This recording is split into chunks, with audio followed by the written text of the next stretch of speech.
Hello folks, we are, believe it or not, less than 2 weeks away from the launch of The War Within, at least if you're doing the early access. One thing about following the alpha beta process is that the launch always feels so far away, and then it kinda sneaks up on us. If you have any last minute goals to fulfill in Dragonflight, this is definitely the time to get going.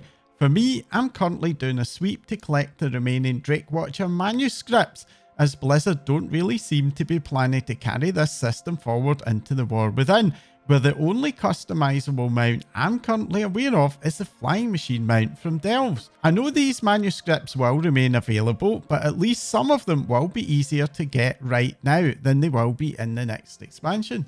In the live game, I'm certainly getting that done with it vibe, with most of the focus seemingly being on the pre-patch event, which is turning out to be very good for leveling. It's not quite as fast as Remix, but if you don't want your character to be stuck in Remix jail until the 20th, it is still a great option. And that event has been the main focus of attention from Blizzard. After last week's very rapid overhaul of the event, we're continuing to see some minor but very nice quality of life changes. Prior to that overhaul, Blizzard had significantly buffed boss health in an effort to prevent the event from ending so quickly. With the changes and the natural decline in players over time, that increase in boss health was starting to feel a bit excessive. And the good news is that Blizzard has jumped in to reduce their boss's health scaling. With the event now being farmable, being able to get the event over and done with more quickly is super nice. We also got to see a few hot fixes to tweak the various mini events, with the mini bosses having their health increased a little, making it a lot easier to get tags on them. And another very nice change, especially for alts and returning players, is the addition of the ability to convert the champion gear drops from the event to tier pieces. Now this isn't hugely impactful, as you only get one of those items per week from the event, and that item is soulbound. Something that will be more impactful, especially for alts though, is noticeable increases in Flightstone and crest drops. This is probably of most interest for alt gearing, as it's going to make it easier to upgrade those gear drops from the event while you keep farming. One slight surprise this week was Blizzard's announcement that the patch 11.0.2 will be released with the reset next week. This patch mainly consists of bug fixes and a roll-up of recent class tuning on the beta, especially for tanks, but it will also likely contain some talent tree changes for a few classes and specs which didn't make the cut for the pre-patch drop. The only announced content change is the opening up of guild banks to cross-realm members, so for most of us we shouldn't really expect to see much from this patch. There is a small possibility that there is some unannounced War Within intro content coming as well. This is purely speculation in my part, but as I mentioned in last week's news update, there is an uncompleted Visions of Azeroth chapter in our quest logs, and Blizzard have in recent past drip-fed story content over the course of a pre-patch, so I'm certainly not completely ruling out that possibility. The biggest event this week though was the release of a new 2.5D animated cinematic for The War Within called Threads of Destiny. Ever since late Mists of Pandaria, Blizzard have been releasing a series of 2.5D animated shorts, mostly in the run-up to new expansion releases. These cinematic series have typically been very lore-heavy and are made with a very distinctive but also quite different art style from the other WoW cinematics. This particular cinematic at 5 minutes is noticeably longer than we've seen in the past, and serves to provide a little bit of backstory for the most interesting enemy race that we'll be facing in The War Within. That's the Nerubians of Ashkahet. If you haven't seen it and don't want to be spoiled, please do skip ahead to the next section now, as there are going to be some light story spoilers coming up. The cinematic sees the former queen of the Nerubians, Neferis, turn down a plea for aid from N'Zoth, likely during the events of BFA, a decision that seemingly led the Nerubians down a path of stagnation and decay, creating an ideal opportunity for Xal'atath to come in and manipulate the Nerubians for her own gain. The visuals in the cinematic are outstanding, as is Xal'atath's portrayal as a scheming manipulator, something that will feel very familiar to the Shadow Priests of Legion. Her overall portrayal is potentially one of the most exciting I've seen, easily rivaling that of Gul'dan in the Legion run-up. Xal'atath has long been one of the most mysterious and interesting antagonists in World of Warcraft, and while I had been a bit worried after the 10.2.7 story that Blizzard might be about to take her down the path of the usual stereotypical shouty raid boss that we often see in World of Warcraft, this video has done a lot to calm those worries down. It still remains to be seen how the story plays out in-game, but at least for now I do still think that the potential for her to be up there with Gul'dan and even the Lich King remains. Let's hope that Blizzard are able to execute on that potential. In the past, these cinematics have been part of a longer series, with Legion and BFA getting 4 episodes and Dragonflight 3 episodes, which usually went out once a week. With only 2 resets before the launch, it feels like there may be less this time around, probably because Blizzard may have decided to make them a bit longer instead. What this means is that it does remain to be seen if we will get any more. I'm personally hoping for one for Farin Lothar, another New Age or new character, and perhaps one for Magni. That latter would be a great way to explain a little bit more about why in the pre-patch we find Magni having so very much changed his attitude towards Azeroth. The pinnacle would, of course, be something covering Xal'atath more directly, but with her featuring in this week's cinematic quite a bit, I do think that that's probably too much to hope for. One other announcement from Blizzard was a new external API to obtain information about Transmog appearances.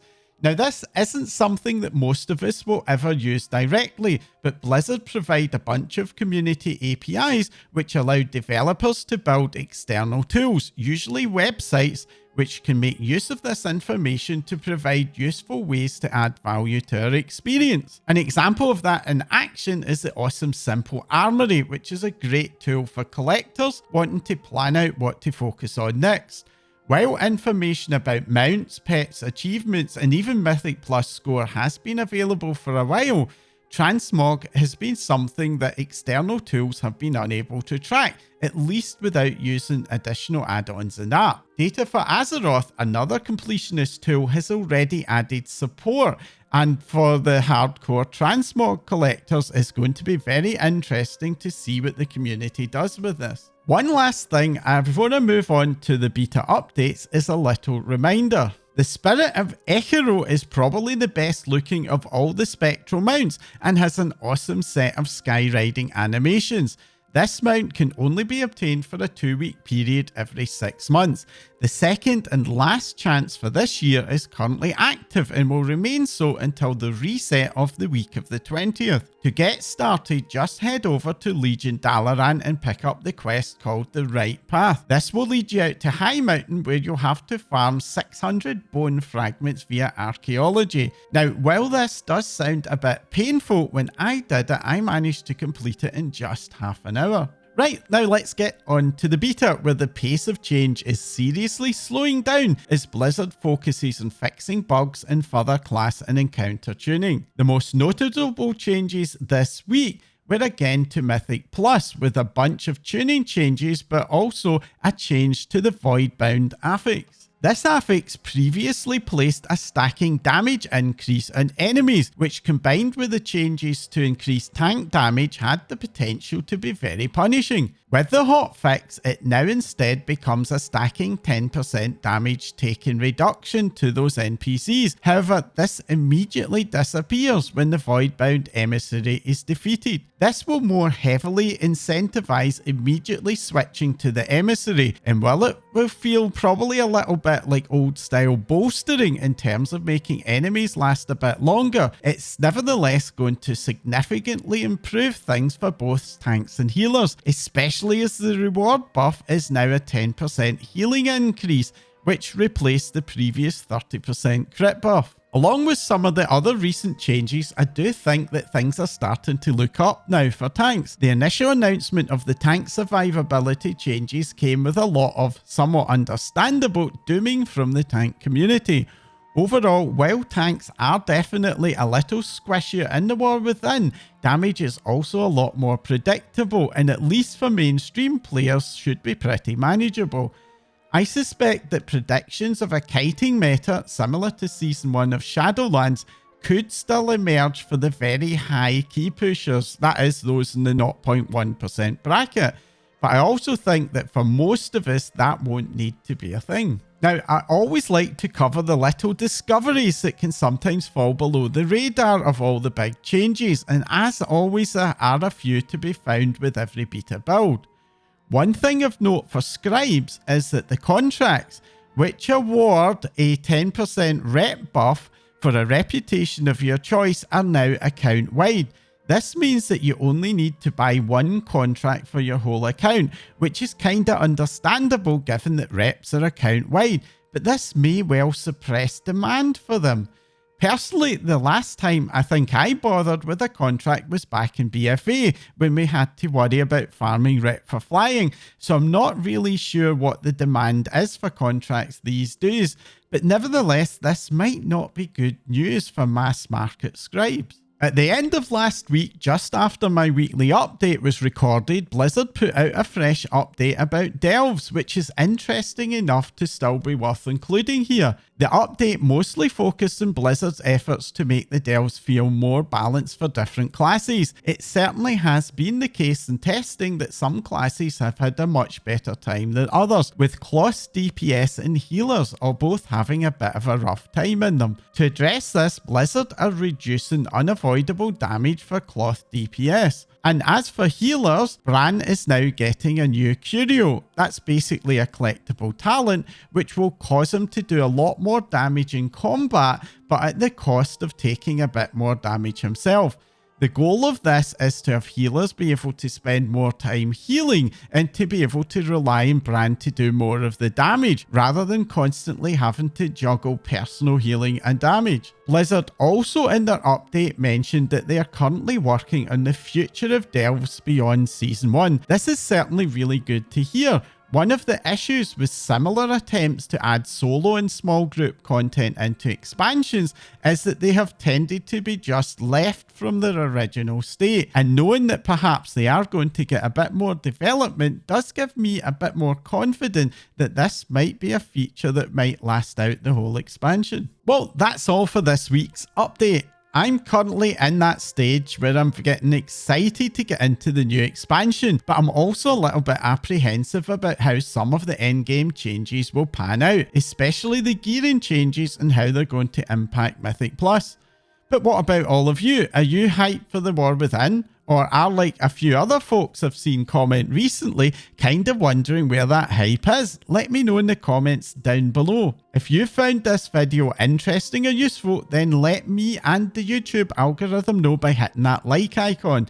And if you want to help support my channel in growing, then make sure that you're subscribed. And if you want to be notified whenever I go live, also hit that bell icon. That's all for now. Thanks for watching.